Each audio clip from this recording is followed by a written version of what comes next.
오늘 은혜 받으실 말씀의 제목은 칼 파워스, 또 하나의 선한 사마리아인, 그리고 부제목 가서 너도 이와 같이 하라. 자, 여기에 사진 보시면은 키 큰 한 미군 장병이 있고 그 옆에 웃고 있는 키 작은 한국 소년이 보이죠. 여기 키 큰 미군 장병이 바로 칼 파워스 상사고, 그리고 키 작은 소년이 김장환 목사님이 될 소년 김장환, 당시에 리틀 빌리라고 불렸던 그 하우스보이입니다. 자, 그러면 우리 함께 말씀으로 들어가 보도록 합니다. 누가복음 10장에 아주 유명한 예수님의 비유 말씀이 나오죠.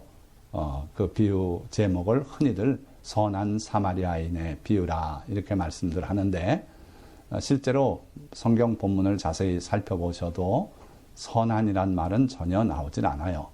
그러나 어떻든 그 내용상 그렇게 이름을 붙여서 선한 사마리아인 비유라고 이렇게 말하는데, 바로 그 이야기의 주인공으로 등장하는 선한 사마리아인이 바로 이 칼 파워스가 아닌가, 오늘 우리 시대에. 그리고 우리가 그 모습을 본받아서 또 하나의 선한 사마리아인 칼 파워스처럼 살아야 되지 않겠나 하는 뜻에서 오늘 말씀을 준비했습니다. 자, 본문 말씀을 보면 누가복음 10장 25절에 어떤 율법 교사가 일어나 예수를 시험하여 이르되, 선생님, 내가 무엇을 하여야 영생을 얻으리이까? 자, 뭘 가지고 율법 교사가 예수님께 나왔어요? 영생에 관한 질문을 가지고 나왔어요. 자, 여기에 무엇을 하여야 영생을 얻으리까? 마치 영생을 어떤 행위로 얻을 수 있는 것처럼 질문하고 있다 해서 이 율법 교사를 비난하는 그런 설교자들이 많이 있습니다. 그러나 영생은 예수 그리스도를 믿음으로 얻는 것이 틀림없지만, 동전의 앞면이 있는가 하면 뒷면이 또 있지 않습니까? 바로 그 동전의 뒷면이 행위라고 그랬어요. 그래서 야고보 사도는 행함이 없는 믿음은 죽은 믿음이라 말씀했기 때문에, 이 무엇을 하여야 영생을 얻으리까? 이 질문은 결코 잘못된 질문만은 아니다 하는 거예요. 예수님을 믿기만 하면 영생을 그냥 얻는다고 너무 쉽게 생각해서 행위를 등한히 하는 경향이 있어요. 오히려 그것이 잘못되지 않았나. 그래서 오늘 우리가 이 율법 교사가 주님께 던졌던 그 질문이 우리의 질문이 되었으면 좋겠다 하는 거예요. 내가 과연 무엇을 하여야 주님께서 내 믿음을 기쁘게 여기시고 우리에게 구원을 베푸실까? 이런 생각을 해보는 것이 좋겠다 하는 생각입니다. 자, 그 질문에 대해서 예수님께서 대답을 주시는데, 26절, 예수께서 이르시되 율법에 무엇이라 기록되었으며 내가 어떻게 읽느냐? 자, 예수님은 그 대답을 어디서 찾을 수 있다고 암시하고 계십니까? 율법에서. 그래서 율법에 무엇이라 기록되었으며 내가 어떻게 읽느냐? 하나님께서 구약의 선지자들을 통해 또 모세를 통해 주신 그 모든 율법과 선지자, 구약, 말씀이 예수님의 가르침의 기초예요. 심지어 산상수훈의 그 내용들이 구약과 다른 예수님의 말씀이다 이렇게 생각하는 사람들이 있는데, 그렇지 않아요. 그 내용이 다 구약의 율법과 선지자들의 가르침 속에 그 예수님의 가르침이 숨겨져 있어요. 그래서 우리 예수님은 구약과 상관없고, 또는 구약을 율법이나 선지자나 폐하러 오신 분이 아니고, 오히려 그것들을 성취되도록 하기 위해서 이 땅에 오신 분이다 하는 거예요. 자, 그래서 예수님은 당연히 그 율법에서 그 해답을 찾을 수 있다는 암시를 주고 있는 겁니다. 그래서 대답으로 율법에 무엇이라 기록되었느냐? 내가 어떻게 읽느냐? 자, 참고로 유대인들의 교육 방식이 그렇다 그랬죠. 우리처럼 뭔가를 한 다발 던져주고 암기해라. 여기서 시험 문제 난다. 그런 암기식의 교육 또는 주입식 교육이 아니라 그랬어요. 그들은 마주 앉아서 질문을 던지고 거기에 대한 답을 제시하고, 그러면서 또 동시에 질문을 던지고, 이러면서 계속돼요. 이게 유대인의 교육 방식이다. 도서관이 조용해야 도서관인 줄 우리는 아는데, 유대인들이 공부하는 도서관에는 온통 시끄러워요. 둘씩 셋씩 마주 앉아서 서로 질문을 던지고 답을 하고 그런 모습을 본 적이 있어요. 그러니까 예수님께서는 이 율법교사의 질문에 대해서 즉답을 주지 않으시고 또 한 번의 질문을 그에게 반대로 던집니다. 율법에 무엇이라 기록되었고 내가 어떻게 읽느냐. 그러니까 이 질문은 그 답을 암시하는, 그러면서도 또 하나의 질문이 돼 있죠. 참 기가 막힌 예수님의 교육 방법입니다. 그래서 율법에서 찾아보라 하는 그런 의미예요. 그러니까 율법교사가 대답하여 이르되 내 마음을 다하며 목숨을 다하며 힘을 다하며 뜻을 다하여 주 너의 하나님을 사랑하고 그러고 또한 내 이웃을 내 자신같이 사랑하라 하였나이다. 아주 명확한 답을 내놓고 있어요. 아주 칭찬드릴 만한 그런 율법교사예요. 한 번은 예수님께 율법 중에 가장 큰 율법이 무엇입니까? 하고 질문을 할 때 예수님께서 바로 이 두 계명을 말씀하지 않습니까? 주 너의 하나님을 사랑하라. 또 내 이웃을 내 자신같이 사랑하라. 이 두 계명, 이게 바로 율법의 모든 계명들이 여기에 걸려 있다. 이게 율법의 강령이다. 그렇게 말씀하신 적이 있어요. 자, 그런데 바로 이 율법교사가 그 대답을 하고 있는 거예요.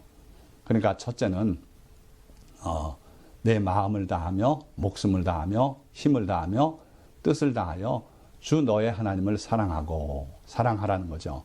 이게 바로 신명기에 있는 계명입니다. 내 하나님은 한 분이신 하나님이다. 그러니까 신이 둘이라면 마음을 반씩 줘야 될 텐데 한 분뿐이 없다. 너희 하나님 여호와 하나님뿐이 없다. 그러니까 다해서 사랑하라는 거예요. 얼마나 합리적인 계명 아닙니까? 마음을 다해라. 목숨을 다해라. 힘을 다하라. 뜻을 다하라. 다해서 주 너의 하나님을 사랑하라. 이게 첫째 계명이에요. 자, 그리고 또한 두 번째 계명도 그와 같은 급이다. 무슨 내용입니까? 내 이웃을 내 자신과 같이 사랑하라. 앞에 것은 신명기, 뒤에 것은 레위기의 말씀이에요. 그래서 이 두 계명을 지금 서기관이 율법교사가 예수님께 답으로 내놨어요. 그러니까 예수님께서 이르시되 내 대답이 옳도다. 이를 행하라. 그러면 살리라. 그러니까 하나님께서 율법에 담아 놓으신 그 계명, 그 중에 바로 하나님 사랑, 이웃 사랑, 이게 대표인데 나머지 모든 율법이 거기에 다 걸려 있다 그랬는데 바로 이러한 계명을 실천하라, 행하라. 그러면 살리라. 그러면 영생을 얻겠다 하는 거예요. 예수님을 통해서 우리가 하나님께 나가는 그 길을 발견하게 돼요. 그래서 예수님은 나로 말미암지 않고는 아버지께 올 자가 없다 그랬어요. 예수님을 통해서 우리가 하나님 아버지께 나가는 거예요. 하나님의 가르치심을 우리가 예수 그리스도를 통해서 받고 그렇게 사는 거예요. 그럴 때 영생을 얻겠다고 답을 주신 거예요. 그러니까 이를 행하라. 그러면 살리라. 그런데 그 사람이 자기를 옳게 보이려고 29절 예수께 여짜오되 그러면 내 이웃이 누구니까? 자, 이웃을 사랑하라는 계명을 제시했는데 예수님께서 그걸 행하라. 그러면 살리라 그랬더니 이 율법교사가 지지 않고 마지막으로 질문을 하나 더 던집니다. 그런데 그 동기가 자기를 옳게 보이려고 그랬다 그랬어요. 우리가 신앙생활 할 때 많은 경우에 자기 자신을 돋보이게 하려고 하는 행위들이 많아요. 근데 예수님은 그러지 말라 그러셨어요. 어떻게 우리가 신앙생활을 해야 돼요? 어떻게 우리의 선한 의로운 행위를 해야 돼요? 은밀한 중에 보시는 아버지께서 보시도록 그렇게 하라 그랬어요. 금식을 해도 그렇고 기도를 해도 그렇고 구제를 해도 그렇고 우리의 모든 선한 행실은 하나님 아버지께서 보시면 돼요. 사람에게 보이려고 하면 그게 위선이 되는 거예요. 그게 잘못된 길로 나가는 바로 첫문이 되는 겁니다. 그래서 이 율법교사가 지금까지 쭉 왔는데 좀 아쉬운 점은 자기를 옳게 보이려고 그래서 내 이웃이 누굽니까? 이웃을 사랑하라 그랬는데 하나님 사랑은 제가 걱정 없습니다. 한 분뿐이 없기 때문에 그 하나님 사랑은 사랑하는 대로 하나님 사랑이 됩니다. 그런데 내 주변의 사람 보니까 내 이웃이라고 할 수 있는 사람이 있는가 하면 내 원수도 있습니다. 나를 괴롭히는 사람도 있습니다. 그러니 내가 사랑해야 될 내 이웃은 어디까지입니까? 이렇게 질문하는 거예요. 그러니까 굉장히 지혜로운 사람이죠. 하나님에 대한 사랑은 마음껏, 그 하나님은 한 분이시기 때문에. 그런데 그게 가능한데 이웃은 많잖아요. 그 중에 나한테 대하는 태도가 전부 다르지 않습니까? 그러니까 내가 나처럼 사랑해야 될 이웃은 누굽니까? 자, 여러분들은 이런 고민해 보신 적이 있습니까? 대개는 그냥 그런 생각도 안 하고 그냥 하나님의 계명이라고 생각하고 넘어가기 쉬워요. 그런데 이 율법 선생은, 교사는 참 올바른 사고를 가지고 지금 이런 생각까지 해본 거예요. 다만 그걸 자기 혼자 고민하면서 예수님께 조용히 여쭈었으면 좋은데 자기를 옳게 보이려고 이 질문을 사람들 앞에서 던진 거예요. 그 덕분에 예수님께서 바로 선한 사마리아인 비유를 우리에게 들려주셨어요. 자, 30절. 예수께서 대답하여 이르시되 어떤 사람이 예루살렘에서 여리고로 내려가다가 강도를 만나매. 자, 이 말씀 놓고 설교자들이 작은 설교가 아마 가장 많이 된 비유 중에 하나가 바로 이 선한 사마리아인 비유인데요. 여기서부터 트집을 잡아요. 어떤 사마리아 사람이 어디서 어디로 가요? 예루살렘에서 여리고로 내려가다가 강도를 만났대요. 거 봐라. 왜 예루살렘에 머물러 있지 않고 여리고로 내려가냐? 그런 얘기를 해요. 예루살렘은 하나님의 성전이 있는 거룩한 곳이고 여리고는 이전에 가나안 정복 때 망해서 다 무너졌던 성읍이고 저주받은 성읍이다. 다시 건축하는 자는 그 아들을 잃을 것이다. 그런 저주를 내렸던 여리고예요. 예루살렘에서 여리고로 내려가니까 그렇게 된다는 거예요. 그래서 교회를 떠나서 세상으로 내려가고 그러면 여러분들은 강도 만날 수밖에 없다고 그렇게 설교하는 목사님 설교를 들은 적이 있어요. 근데 그건 맥을 잘못 잡은 거예요. 우리는요, 예루살렘에만 머물러 있을 수 없어요. 교회에만 머물러 있을 수 없어요. 예수님과 함께 높은 산에 신비한 체험만 하고 있을 수는 없어요. 내려와서 세상에 사는 거예요. 그러니까 여리고로 내려갔다는 것은 결코 잘못한 건 아니에요. 그러나 우리가 살다 보면 강도를 만나는 경우가 있다 이거예요. 나보다 그렇게 잘못한 것도 없는데 그 사람이 어떤 재난을 당하고 이런 경우가 있다는 거예요. 그럴 때 우리는 그 사람을 정죄해서는 안 돼요. 불쌍히 여겨야 돼요. 그래서 이 강도를 만난 사람은 여리고로 내려갔기 때문에 강도 만났다? 말이 안 돼요. 예루살렘으로 올라오다 만날 수도 있어요. 그러니까 그걸 따지지 말고 강도 만나서 죽게 된 이 사람을 돌보는 게 그게 우리가 마땅히 해야 될 행실이다 이거예요. 이 강도, 즉 우리의 원수 사탄은 우리를 도적질하고 멸망시키려고 그렇게 다가온다는 거예요. 그러니까 강도들이 그 옷을 벗기고 때려 거의 죽은 것을 버리고 갔더라. 자, 매우 안타까운 실정이죠. 그 사람의 부모가 그를 기다리고 있을 거예요. 아니면 그 사람의 자녀들이 우리 아버지 왜 안 오나 하고 기다리고 있을 거예요. 그런데 이 사람은 여기서 강도를 만나서 거의 죽은 상태에서 신음을 하고 누워 있어요.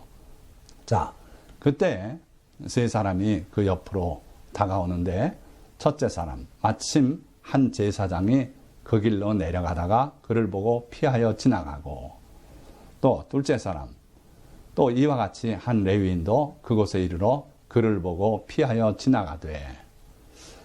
자, 이거 가지고 또 설교할 때도 이런 설교를 들은 적이 있어요. 제사장이 지나가다 그를 보고 피하여 지나갔다. 핑계거리가 있대요. 왜 핑계거리가 있냐면 자기는 빨리 가서 하나님의 전에 가서 하나님을 예배드리고 제사하고 하는 일을 해야 된다는 거예요. 성직을 수행해야 된다는 거예요. 그래서 그는 그걸 핑계거리로 그를 보고서도 나는 빨리 가야 돼. 예배 시간이 지금 15분 남았어. 빨리 가야 돼. 늦지 않게 가야 돼. 뭐 이러면서 갔다고. 이건 성경을 잘못 읽은 거예요. 여러분들 잘 보세요. 한 제사장이 그 길로 내려가다가 올라가다가 뭐라 그랬습니까? 내려가다가 그를 보고 피하여 지나갔다 그랬어요. 자, 지형을 좀 아셔야 되는데 예루살렘은 높은 산 위에 있는 도시예요. 그리고 여리고는 거기서부터 쭉 내려가서 저 밑에 있는 도시입니다. 그러니까 내려갔다는 것은 여리고로 가는 길이고 올라간다는 것은 예루살렘으로 가는 길이에요. 그런데 이 제사장은 내려가다가, 그러니까 뭐예요? 예루살렘 성전에서 자기 반차를 따라서 일주일간 거기서 봉사합니다. 그리고 봉사가 끝나면 이제 집으로 내려가요. 여리고가 집일 수도 있고요. 아니면은 그 더 가까운 베다니, 벳박에 뭐 여러 작은 거기 성읍들이 있어요. 그게 그들이 살고 있는 곳일 수 있어요. 그러니까 업무를 끝내고 내려가는 길인데 뭐가 그렇게 급합니까? 그런데도 그를 보고 피하여 지나갔다 그랬어요. 도와주기 싫었어요. 돕다가 네가 이렇게 하지 않았냐고 오해받기 싫었어요. 그 흘린 피를 자기 옷에 묻히고 싶지 않았어요. 여러 가지 사소한 이유들이 있어서 그는 피해서 지나갔다 그랬어요. 또 레위인도 그랬어요. 레위인은 보조적인 일을 하는 사람들이죠. 어쨌든 성직자 그룹들이에요. 그런데 레위인도 그곳에 이르러 그를 보고 피하여 지나갔다 그랬어요. 이 레위인은 내려가든지 올라가든지 주님이 밝히지 않고 있어요. 어찌됐든 그건 상관없다 이거예요. 올라가다 그를 봤어도 구해줘야 되고 내려가다 봤어도 구해줘야 오라요. 그런데 이 제사장도 그렇고 이 레위인도 그렇고 자기의 책임을 회피했어요.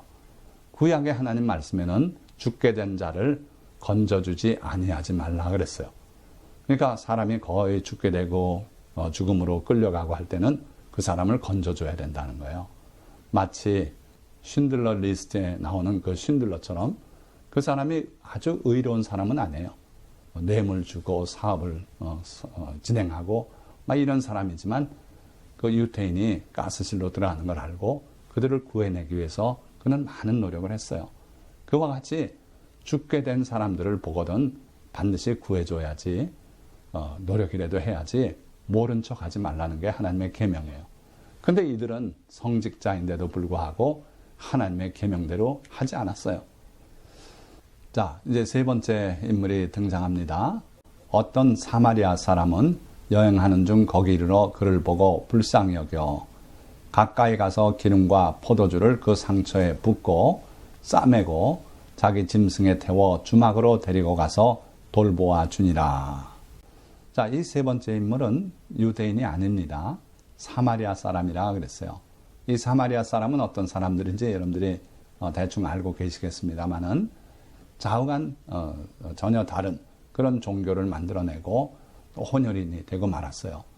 그래서 나중에 바벨론으로 잡혀갔던 유대인들이 돌아왔을 때 이 사마리아 사람들을 아주 멸시하고 천대하고 상대를 안 했습니다. 그들을 유대인으로 인정을 안 했어요. 자, 그러나 예수님은 수가성의 사마리아 여인에게 복음을 전하시고 그 성읍에 들어가서 며칠을 머물면서 성읍 전체를 전도를 하셨어요. 그런 적도 있고요. 10명의 나병 환자가 불쌍히 여겨달라고 외칠 때 주님께서 제사장에게 가서 몸을 보이라고 그러실 때 나음을 알고 돌아왔던 사람이 바로 사마리아 사람이에요. 그러니까 예수님에게 있어서 이 사마리아 사람들은 멸시하고 상대하지 못할 그런 잡종 인간이 아니고 구원받아야 될 하나님의 은혜 가운데 들어와야 될 그런 대상들이었어요. 자, 그래서 예수님은 이 비유 중에서도 어떤 사마리아 사람이 여행 중에 거기에 이르렀다 그랬어요. 자, 아까 그 두 분들은 거주지가 어디입니까? 바로 예루살렘을 중심으로 그 근처에 있는 분들이에요. 그래서 도와준다면 그분들이 도와주는 게 당연하죠. 이 사마리아 사람은 사는 지역도 예루살렘에서 떨어져 있고 그리고 또 멀리 어디로 가는 여행 중이었던 것 같아요. 그런데 거기에 이르러서 그를 보고서 불쌍히 여겼다 그랬어요. 자, 누구든지 어려운 상황에 있는 그 사람을 깊이 볼 줄 알아야 돼요. 그냥 겉으로 볼 때는 비난할 수도 있어요. 자기가 노력 안 해서 저렇게 가난하게 산다든지 사지가 멀쩡한데 왜 저러고 사느냐고 비난할 수 있어요. 그러나 그의 사정을 자세히 들여다보면 불쌍히 여기지는 마음이 난다 이거예요. 그래서 이 사마리아 사람은 강도 만나서 쓰러져 있는 사람을 자세히 봤고 불쌍히 여겼어요. 그래서 그 다음에 행동을 시작하는데 동사가 연속해서 쏟아져 나옵니다. 보세요. 가까이 갔다 그랬어요. 멀리서 보고서도 불쌍히 여겨졌는데 가까이 갔다 그랬어요. 그리고 기름과 포도주를 그 상처에 붓고 싸매고 자기 짐승에 태워 주막으로 데리고 가서 돌보아 주니라. 그러니까 그 불쌍히 여기는 마음이 거기서 그쳐선 의미가 없고요. 그 다음에 행동으로 이어질 때 참으로 의미를 갖는 거예요. 그러니까 가까이 갔고 기름을 붓고 그리고 상처를 싸매고 자기가 타야 될 짐승에 그 사람을 대신 태우고 그러고 주막으로 데리고 가서 거기서 돌보아 줬다 그랬어요. 자, 여기까지만 해도 할 만큼 그 이상을 한 거 아닙니까? 그런데 그 이튿날 그가 주막 주인에게 데나리온 2를 내어주며 이르되 이 사람을 돌보아 주라. 비용이 더 들면 내가 돌아올 때에 갚으리라 하였으니. 자, 자기가 할 일을 다 했고 그 이튿날 자기가 일정상 가야만 되니까 그 주막 주인에게 이 사람을 또 맡겨요. 부탁을 해요. 그것도 또 빈말로 부탁하는 게 아니라 데나리온 2를 내주며, 당시에 데나리온이 하루 온전한 품삯이거든요. 그러니까 이틀의 품삯, 지금으로 말하면 한 20만 원. 적다면 적은 돈이고 많다면 많은 돈이에요. 그런데 이 사마리아 사람은 내줄 수 있는 그 한계가 이거였던 것 같아요. 그래서 그걸 내주면서 주인한테 부탁하는 내용이 좀 돌봐주십시오. 비용이 더 들면 내가 돌아올 때 갚겠습니다. 이렇게 최선을 다해서 자기가 할 수 없는 일까지 이렇게 부탁을 하면서 그를 돌봐줬던 거예요. 자, 거기서 예수님의 비유가 끝나면서 이 율법 교사에게 주님이 마지막으로 질문을 던지십니다. 내 생각에는 36절, 이 세 사람 중에 누가 강도 만난 자의 이웃이 되겠느냐. 자, 여러분들 생각에는 어떻습니까? 이 세 사람 중에 누가 강도 만난 자의 이웃이라고 할 수 있겠습니까? 당연하지 않겠어요? 보고서도 모른 척하고 지나간 그 제사장과 레위인이 그의 참 이웃이 되겠습니까? 그렇지 않죠. 바로 그 사마리아 사람, 그 사람이 참 이웃이지 않겠습니까? 그러니까 이 율법 교사가 정확한 답을 주님께 드립니다. 이르되 37절, 자비를 베푼 자니이다. 예수께서 이르시되 가서 너도 이와 같이 하라 하시니라. 그러니까 주님의 결과적인 교훈은 가서 너도 이와 같이 하라. 가라 이거예요. 행동을 지금 촉구하는 겁니다. 뭐 지금 여기 있는데 이제 답 다 들었으니 집에 가라. 그런 뜻이 아니라 행동을 요구하는 거예요. 가서 너도 이와 같이 하라.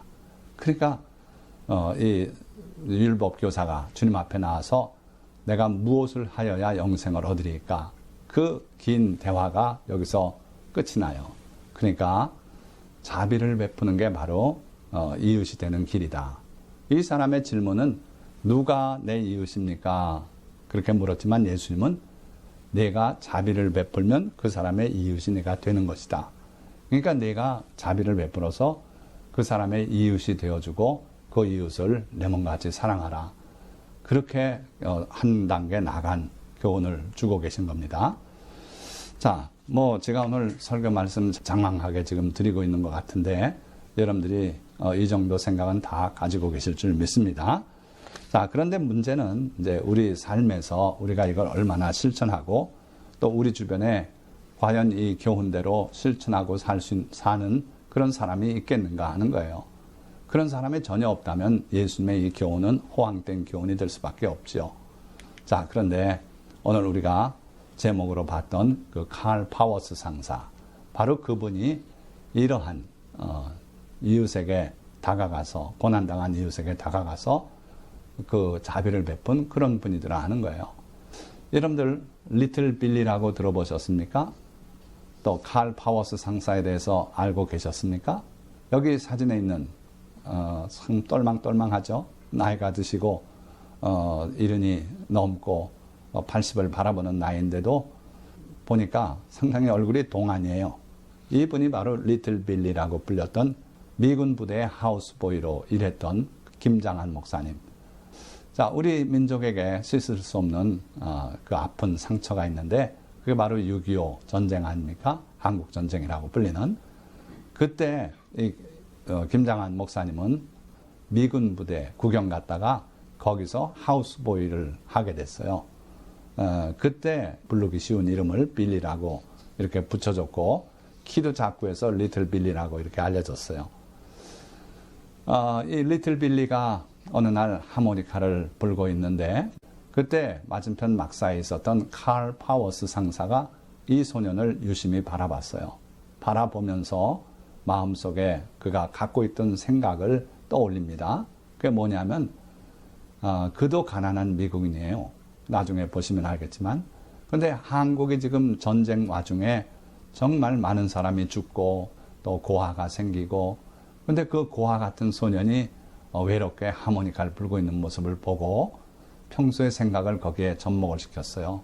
그 사람의 생각은 뭐냐면 이 한국에서 한 명이라도 내가 살려내서 미국 데려간다. 그 생각을 가지고 있었대요. 그래서 그 리틀 빌리를 보고 다가가서 너 나랑 같이 미국 갈래? 하고 말을 걸은 거예요. 그래가지고 이 리틀 빌리가 자기 미국 데려가겠다 그런 다른 병사도 몇 사람 겪었는데 다 결국은 그러다 사라지고 마는 거예요. 미국으로 돌아가 버리고. 그런데 이 칼 파워스 상사는 빈말이 아니었어요. 그런데 전쟁 중이고 미국 측에서도 이 사람을 받아줘야 되고 한국 정부가 내보내줘야 미국을 갈 수 있는 거죠. 그 당시엔 여행 자유화가 아니었기 때문에 그렇습니다. 여행 자유화가 된 게 그렇게 오래지 않아요. 칼 파워스 상사가 아주 복잡한 서류 절차를 계속 진행하는데 그게 시간이 많이 걸렸어요. 그러나 결국은 성사가 돼서 김장한을 미국으로 보내는데 비행기를 태워보낼 돈은 없고 배에 실어 보냈어요.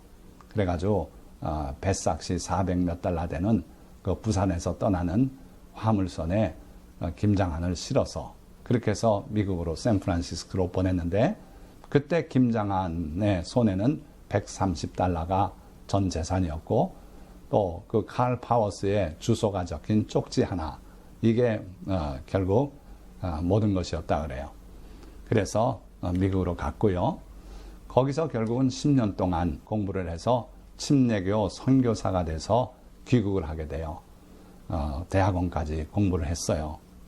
그래가지고 귀국해서 수원중앙교회 담임 목사님이 되셨고 1973년도 여의도 광장에서 있었던 빌리그레암 전도대회 그 전도대회 설교 통역을 맡아서 얼마나 또랑또랑하게 빌리그레암과 거의 대등한 그런 설교를 했어요.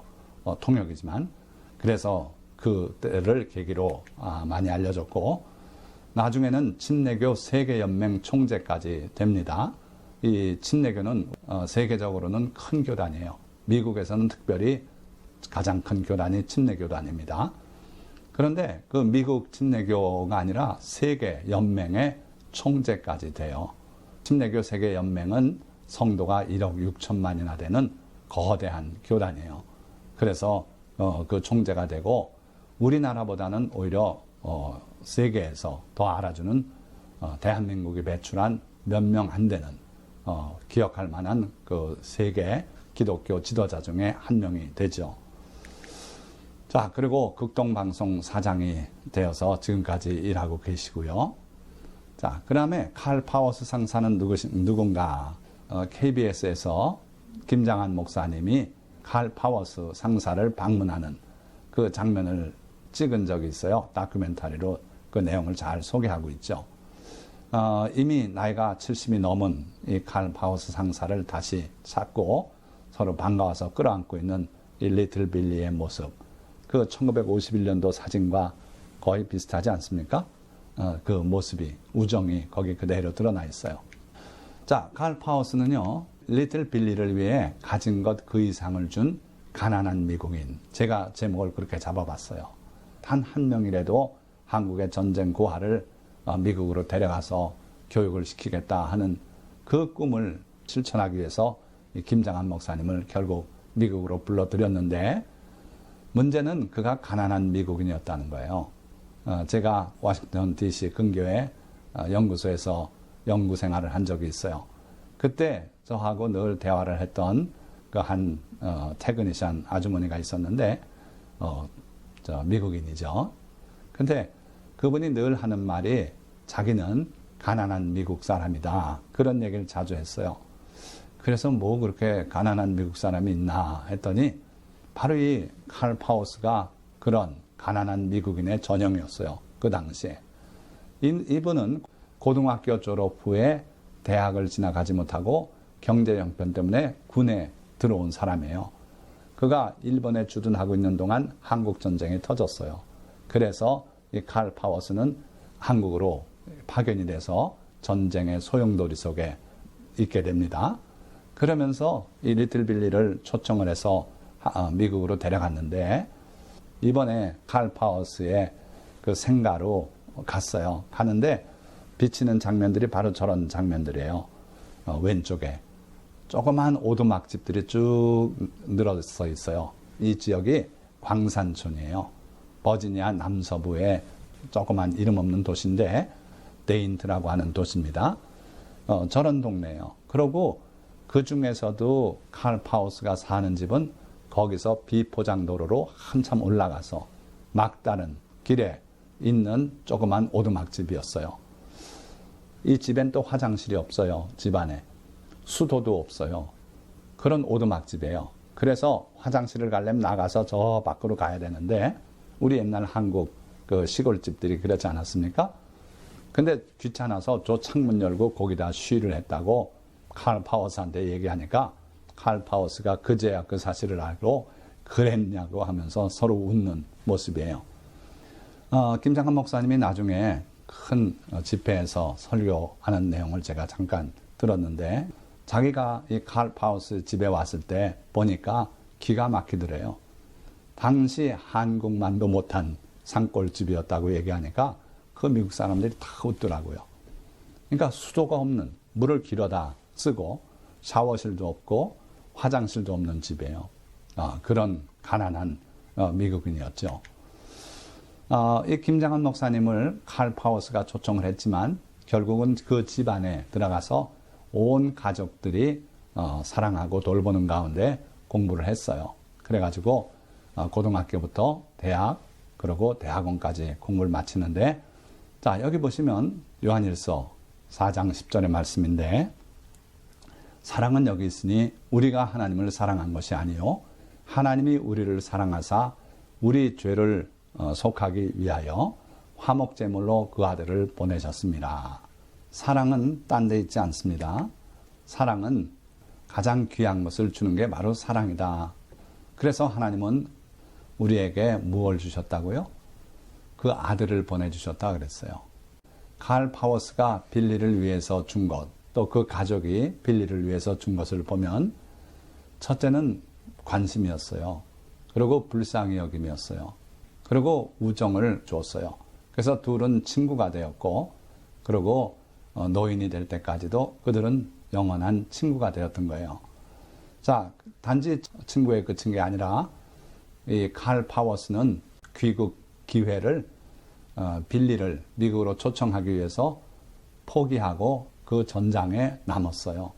그래서 그 칼 파워스의 어머니는 편지로 간곡하게 빨리 미국으로 들어오라고 그렇게 부탁을 했지만, 칼 파워스는 5차례의 귀국을 연기하고, 그리고 빌리를 먼저 미국으로 배태워 보내고, 그리고 한 달 후에 미국으로 귀국을 하게 되죠.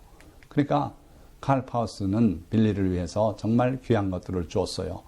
그리고 미국에 들어왔을 때 명문 사립 고등학교, 밥 존스 고등학교, 그리고 그 대학원까지 공부를 시켰어요. 사실 칼 파워스 자신도 4년제 대학을 가는 걸 포기하고 그 비용을 김장한을 위해서 돌려 썼어요. 그리고 칼 파워스는 2년제 대학을 갔고, 그리고 혼기도 놓치고 결국은 홀로 생을 마감했어요. 그러니까 자기가 할 수 있는 그 모든 것보다 오히려 더 좋던 분들이 칼 파워스의 그 가족들이었어요. 대학을 보내놓고서도 그 다음에 생활비도 보내야 되고 하니까 그걸 모금을 했어요. 그 지방신문에 리틀 빌리에 대해서 소개를 하고 한국에서 만났던 인연 이런 것들을 다 기사화해서 기사도 쓰고 만화도 그리고 이래가지고 모금을 받아서, 그것도 또 거금이 아니고요. 다 어려운 처지라 $1, $2, 많은 분이 $5. 그렇게 해서 들어온 금액을 공부하는데 보태주고요.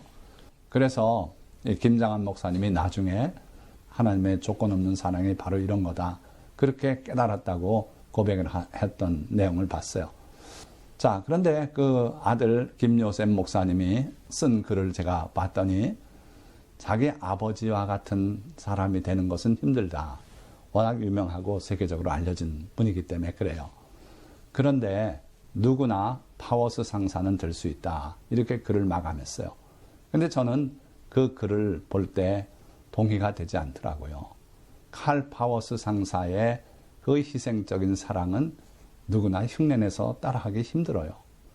저는 이 칼 파워스가 기독교인인 줄 알았어요. 나중에 알고 보니까 칼 파워스는 기독교인이 아니었어요. 그럼 어떻게 된 겁니까?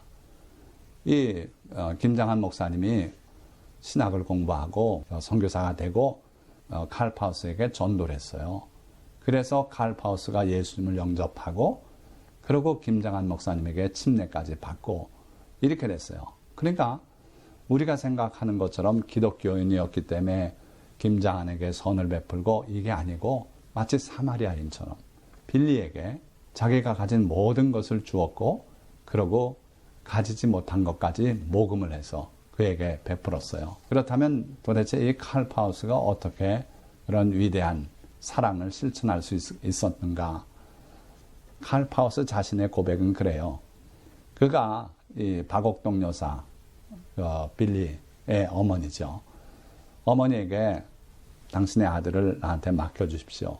내가 미국에 데려가서 교육시키고 다시 보내드리겠습니다.